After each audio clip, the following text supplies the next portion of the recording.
I didn't even want to attend. The email arrived at 9:47 a.m. sharp with the subject line, "Dinner with the Donnellys, Friday 7 p.m." It was a formal invitation from HR, complete with a little smiley face emoji, as if that made it personal. After 22 years of developing core logic dynamics from a small tech startup in a rented warehouse into a $120 million analytics firm with global clients, I found myself summoned, not to a board meeting or an investor call, but to dinner with the CEO and his family. My name is Mia, and I was the very first person hired at CoreLogic. I wasn't just part of the company. I was the company. When I started, we had 3 clients and 1 printer that jammed at the slightest provocation. I built our client systems, managed vendor contracts, handled finances until we could afford a CFO, and pitched deals that kept the lights on. The founder, Doug Donnelly, used to call me the quiet engine, saying I kept things running smoothly when everything else threatened to fall apart. But lately, I had sensed a shift. Doug had grown more distant. My updates were skimmed rather than truly read, and our regular Monday meetings turned into bi-weekly calls that were often rescheduled indefinitely. Then came the interns, young, loud, and throwing around buzzwords like confetti. I could feel the cold breeze approaching before the window even opened. So when I received the dinner invitation, I knew. I just didn't know how cold that breeze would feel. The restaurant was one of those upscale downtown rooftops boasting overpriced scallops and dramatic lighting. I wore a soft navy blouse and the pearl earrings my daughter had given me last Mother's Day. I looked respectable and executive, just as I always had. Doug was already there, standing beside a long white linen table with his wife Patrice and their daughter Harper. She appeared as if she had just stepped off a runway, blonde, polished, and without a wrinkle in sight. In her linen pantsuit, she embodied the LinkedIn CEO aesthetic. "Mia!" Doug beamed, arms open. "So glad you could make it." "Wouldn't miss it," I replied, smiling as I took my seat across from him. My stomach coiled like rope. Dinner began like any other executive gathering. Too much wine and too many compliments that meant too little. Harper asked about the company's early days, her tone light but condescending. "It's so funny imagining you guys working out of, like, a garage or something," she giggled. I smiled, though it hadn't been funny back then. Doug cleared his throat. "Actually, Mia saved the company twice in the first 5 years. She brought in that defense contract that netted us our first $1 million. Harper smirked. "Well, every company needs its building blocks." I should have walked out then, but I stayed. I wanted to see how far they would go. Halfway through the main course, halibut over saffron rice, Doug folded his hands on the table like a man making a peace offering. "Mia, we've been doing some long-term planning," he said slowly. "You've been more than instrumental in getting CoreLogic to where it is. Here it comes. But as we position the company for its next phase, we feel it's time to bring in a new generation. Fresh energy, new vision." I kept my expression neutral. Doug added proudly, "Harper just finished her executive leadership program at Stanford, as if I hadn't already mentored 5 Ivy Leaguers. She's got some incredible ideas about modernizing the brand, moving us into blockchain and AI, Doug said. "Impressive," I replied calmly. "What's the transition plan?" He looked relieved. "For 6 weeks, she'll shadow you initially. We'll handle the formal announcement after the quarterly call. Of course, there's a generous package. We want you to feel appreciated." That's when Harper leaned forward, fork in hand, eyes glinting. "Time to step aside, Granny," she said with a smirk. The table fell silent. Even Patrice's fork paused midair. I looked at her for a long moment, then smiled. I completely understand. What they didn't know, what they never thought to check, was that CoreLogic wasn't just a company I helped build. It was a company I owned. In a way, they had forgotten. Doug had once given me 5% equity when we couldn't afford a raise. I never sold it, and I had been watching quietly ever since. They thought I'd forgotten. Doug had given me 5% of the company in 2003, 2 years after we started CoreLogic. We were nearly bankrupt, and I had just pulled an all-nighter fixing a billing disaster that almost lost us our biggest client. Doug walked into my office, red-eyed and anxious, handing me a single-page agreement. "Mia," he said, "I can't pay you what you're worth right now, but if we make it through this, I want you to have a piece of it." At the time, I barely glanced at it. It felt more like a thank you card than a contract. I was exhausted, loyal, and foolishly hopeful. Years later, when we incorporated and brought in our first outside investor, I had a lawyer review everything I had signed. That's when I discovered it wasn't symbolic. It was real equity, voting rights, ownership. I never brought it up, never boasted, and never reminded Doug. I didn't need to. I was part of the fabric of the company, or so I believed. But over time, core logic changed, and so did Doug. He stopped asking for input and started chasing buzzwords. Consultants came and went, but the ones who smiled at Harper's LinkedIn profile stayed longer. Suddenly, value wasn't measured in loyalty or results. It was measured in optics, and I didn't fit the mold anymore. The next Monday, I walked into work as if nothing had happened. I smiled at reception and took my usual black coffee from the machine that still hissed like a steam train. I logged into my email. My access was untouched. For now, there were no official announcements, just silence. Luis, our data engineer, stopped by my office with that cautious look he gets when something's off. "You okay?" he asked. I nodded. "Just a little dinner with the Donnellys." He winced. "I heard. Words are starting to get around. People are confused." I met his gaze. Let them wonder. I wasn't ready to show my hand. Not yet. Instead, I called up the shareholder portal and logged in. My 5% was still there, untouched. With the new investors bringing fresh capital, that sliver of ownership had grown into something substantial. I downloaded everything: stock agreements, board voting history, executive pay packages. Then I requested a meeting with Doug's executive assistant. "I'd like 30 minutes with Doug, private." She blinked in surprise but nodded. "I'll see what I can do." When I stepped into Doug's office on Wednesday, he looked up with a wary smile. "Mia," he said, gesturing to the seat across from him. "How are things?" I asked curiously as I sat down. "You didn't mention the equity I still hold." His smile froze slightly. "I thought you'd cashed out by now." I didn't. I placed the printed shareholder agreement on his desk. "And unless I'm mistaken, I still have voting rights." Doug folded his hands. "Mia, this doesn't need to get complicated. We're offering you a generous exit." "I'm not leaving yet," I said calmly. "I'll support the transition and do it gracefully. But if Harper plans to restructure the company, bring in her own team, or sell off assets, I want my say." He frowned. "You're holding on to something out of sentimentality." "No," I replied. "I'm holding on to what I built." I left before he could respond, letting him stew in it. That evening, I opened a dusty file cabinet in my home office. Inside was everything from the early days: sketches of the original architecture, notes from client pitches, and the very first UI mock-ups drawn on paper napkins. Then, I found something I hadn't seen in years: an NDA signed by Doug in 2005, acknowledging that several proprietary tools I'd developed for the company had originated from my previous consulting work. The kind of detail most people forget, but I don't forget. The next day, I met with Melissa, an old friend and now a top-tier IP attorney. We had coffee at a quiet bistro 2 blocks from CoreLogic HQ. I laid everything out. "Can I protect this?" I asked. She smiled as she flipped through the pages. "Mia, you own this, at least part of it. And with your equity, you've got leverage they didn't expect." I exhaled, the weight of 2 decades heavy in my chest. They think I'm a stepping stone. "Then let's show them," she said, "that stones can crack foundations." By the end of the week, the whispers had begun. Why is Mia still here? Why is she so calm? Why hasn't Harper taken over yet? I smiled as I passed them in the hall. They had invited me to dinner to write my ending, but they didn't realize I was crafting the next chapter. By Monday, Harper had moved into my office. Not officially, of course, but she was hovering. Showing up early, walking in with coffee, and wearing a forced smile as if we were best friends. Her tone was sugary, her questions loaded. She asked about vendor relationships and back-end systems, but I could see it in her eyes. She wasn't here to learn. She was here to replace.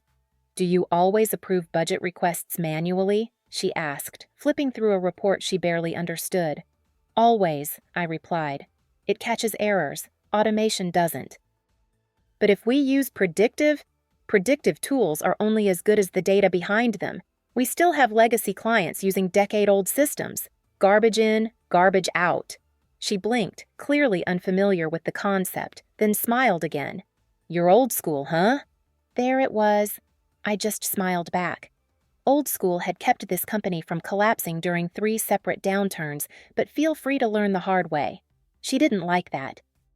By Wednesday, she had organized her first strategy meeting without me, sending invites to the leadership team and excluding only one name, mine. Louise forwarded me the invite anyway. I thought you'd want to see this. The subject line read, Vision 2.0, CoreLogic's future begins now. Cute. I clicked to open the agenda and immediately saw what Harper was planning. A new branding initiative, a hiring freeze, and potential outsourcing of back-end services. I laughed out loud. Outsourcing back-end? Half our client value came from back-end support. Clients didn't come to us for shiny dashboards. They came because we knew how to keep their systems running when everyone else bailed. She didn't know the company. She knew of it, the version her father discussed over Sunday brunch. That afternoon, Doug dropped by my desk, something he hadn't done in years. Mia, he said, putting on that politician voice. I want to ensure the transition goes smoothly. Harper's getting a lot of visibility already. Visibility isn't knowledge, I said flatly. He paused. You've always been the soul of this place. You invited me to dinner to gut the soul out of it. Doug flinched just slightly. That's not what this is. Then what is it, Doug? Because I built the systems, kept the investors calm, and held your company together while you were taking sabbaticals in Napa. Silence.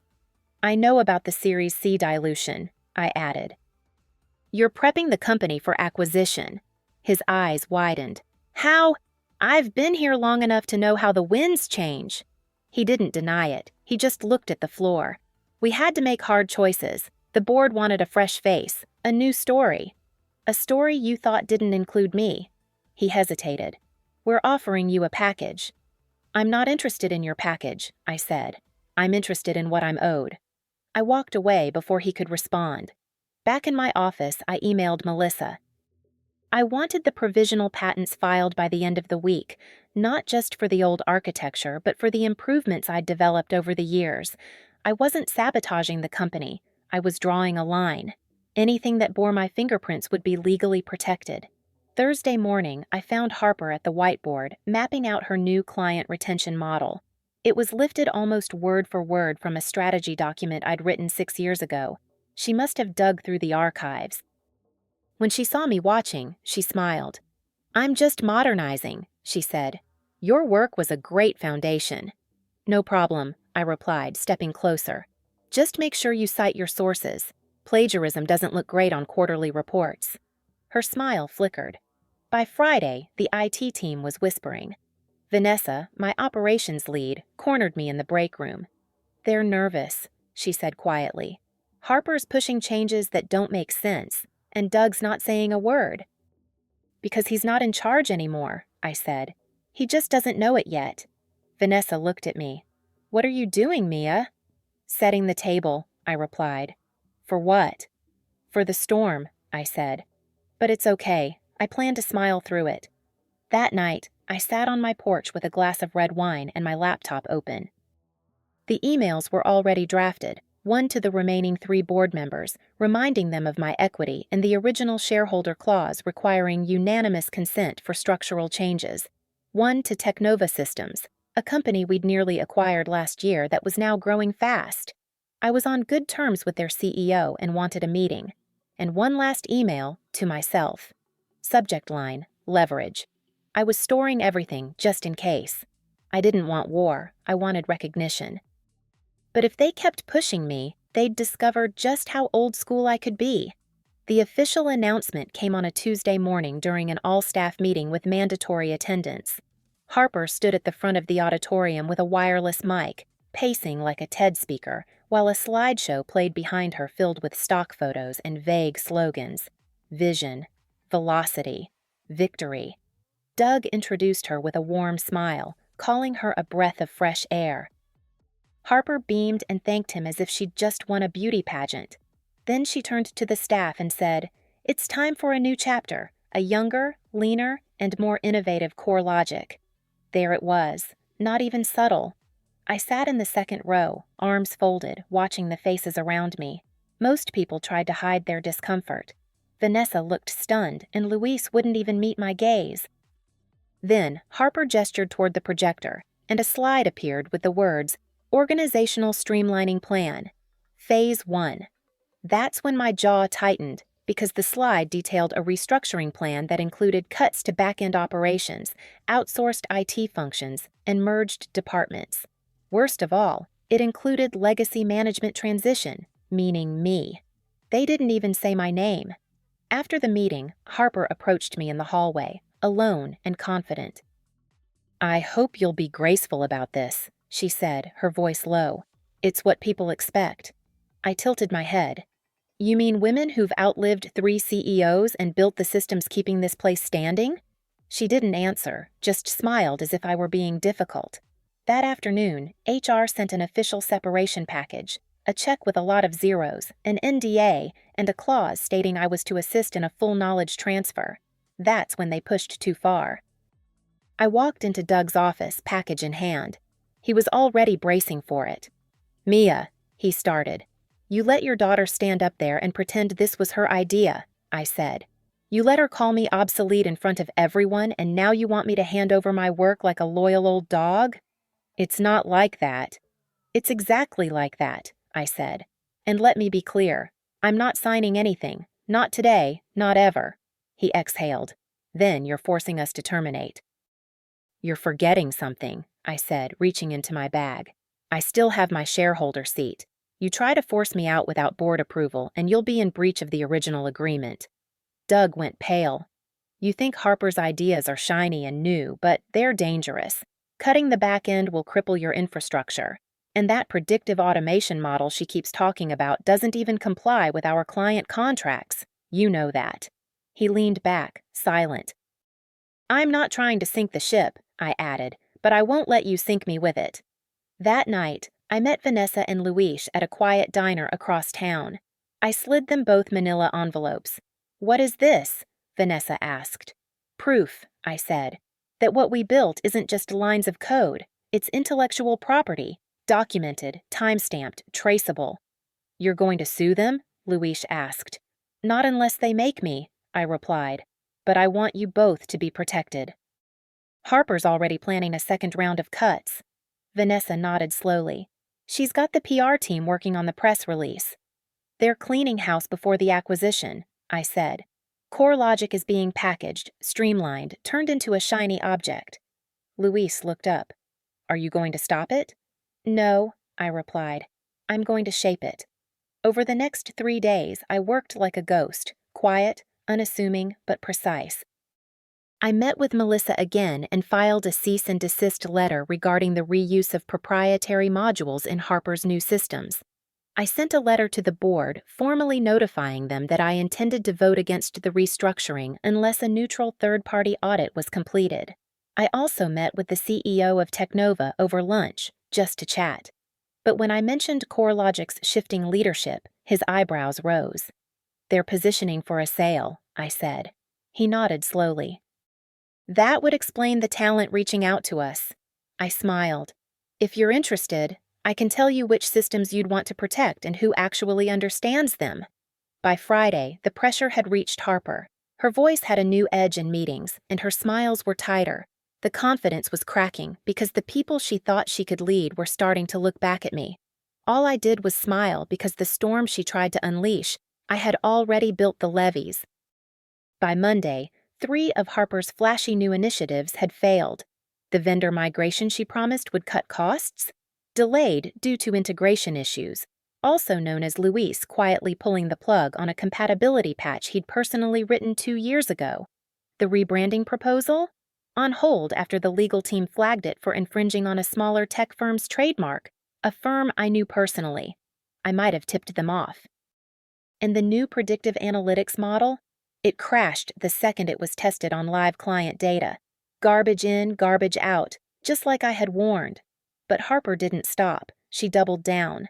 That afternoon, she called a mandatory meeting for all department heads.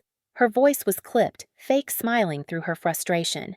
"We are going through growing pains," she said, "but I want to assure you, we are on the right path. Disruption is never comfortable." From the corner of the room, I raised an eyebrow. "Disruption works when there's a parachute. You've cut every safety net this company had." She smiled tightly. "Thank you for your feedback, Mia." Doug sat in silence, not even trying to hide anymore, just a figurehead slumped in a chair, letting his daughter steer the ship toward an iceberg. After the meeting, Vanessa caught up with me. "3 of our longtime clients called today," she said in a low voice. "They're nervous. One's threatening to walk if their service quality drops again." I nodded. "Let me guess. Harper hasn't returned their emails." "She thinks they'll wait." "They won't." That night, I went home, opened my laptop, and wrote a 2-line email to Daniel Rayner. "Follow up from our lunch. If your board is serious, now is the time to move." Daniel Rayner was the CEO of Teknova, and his board had been circling CoreLogic for months, waiting for the perfect moment to make a move. I wasn't going to sabotage anything, but I was going to hand them a mirror, let them see what was happening behind the curtain. The next morning, I found Harper in my old office, feet up on the desk, tossing a stress ball between her hands. She didn't even look up when I knocked.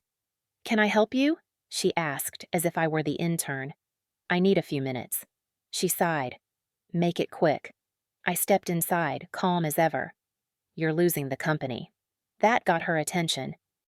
"I know you think people will follow you because you talk about innovation and branding, but this place wasn't built on slogans. It was built on trust, relationships, and systems that actually work."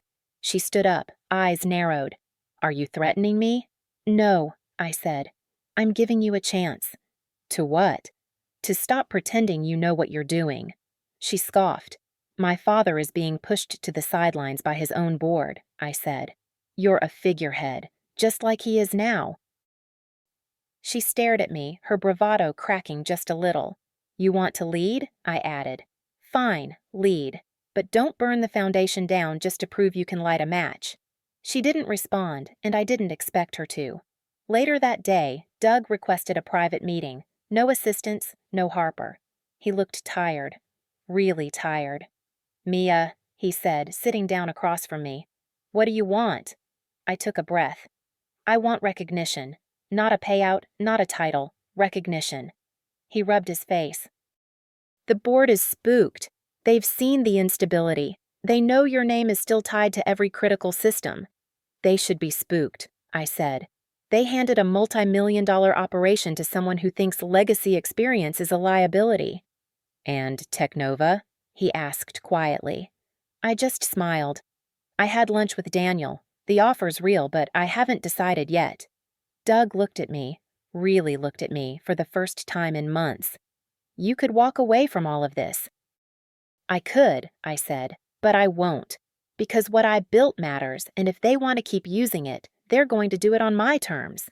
That evening, I got a text from Vanessa.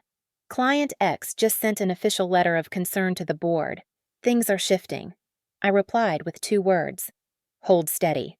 Harper had the microphone, but I had the stage. And in just a few more moves, I'd be the one rewriting the script. The boardroom was full, not just physically, but viscerally. The kind of full where tension hangs in the air like static, and everyone pretends they're calm when they can barely breathe. It was Thursday, and the board had called an emergency session. The CEO, the interim leadership team, department heads, and me. Doug sat at the end of the table, looking 10 years older than he had 2 weeks ago. Harper sat beside him, nervously flipping through a leather notebook she hadn't written a single useful word in. And across from me sat the man I'd spoken with over lunch just days ago, Daniel Rayner, CEO of Teknova, wearing the polite, detached expression of someone evaluating a company's organs before deciding whether to transplant or walk away. "Before we begin," said Celeste, the board chairwoman, "we need to address the elephant in the room." She nodded toward me. "Mia has brought to our attention several items, contractual, technical, and operational, that were not disclosed during our internal assessments of CoreLogic's transition phase." A few heads turned. Doug's face was stone. Harper glanced at me as if she finally understood she'd stepped into something much bigger than her. Celeste continued. As per our original shareholder agreement, any attempt to restructure the executive function requires unanimous board approval if it affects stakeholders with more than a 3% share. She turned toward me. Mia, would you like to speak? I stood, not rushed, not emotional, just grounded. I'm not here to cause chaos, I began. I've never wanted that. I'm here because for over 2 decades I gave everything I had to this company, and somewhere along the way, people started treating that as a weakness, as expendable. Harper's jaw clenched, but I didn't look at her. I don't want a crown. I don't need a title. But I do want my work respected. I want my contributions acknowledged. And I want whoever leads this company to understand that innovation means nothing without a foundation to stand on. There was silence. Then Daniel cleared his throat. We've been watching this closely, he said, gesturing around the room. And we've seen the fallout. 3 major clients have voiced concern. 2 have paused contract renewals. Based on internal reports, the systems that make CoreLogic valuable are not as autonomous as previously claimed. His gaze shifted toward Harper, who froze. He looked back at the board. Our offer still stands, but it's contingent on leadership stability. Frankly, we won't proceed if the current transition plan remains in place. Translation. Harper had to go. Doug opened his mouth, but Celeste held up a hand. Let's take a 10-minute recess. People rose, whispering among themselves as they filtered into the hallway. I stayed seated. So did Harper. She looked at me, really looked at me. I didn't mean to destroy anything, she said, her voice small now. I met her eyes. You wanted to prove yourself. I get it. But you came in swinging without ever asking what we were swinging at. You treated people like obstacles and treated me like a footnote. She swallowed. What happens now? I leaned in slightly. That's not up to me anymore. That's the board's call. 10 minutes later, we returned. Celeste stood and delivered the verdict like a calm judge. Effective immediately, Harper Donnelly is relieved of all transition leadership duties. Doug will remain in an advisory role through the acquisition period. Mia Carter, she turned to me, will lead a transitional advisory team, reporting directly to the board and our prospective partners at Teknova. I didn't smile, I just nodded. Later that week, I signed my consulting contract. 3 times my old salary, full autonomy and authority over systems integration during the acquisition. Harper left quietly. No goodbye email, no farewell party.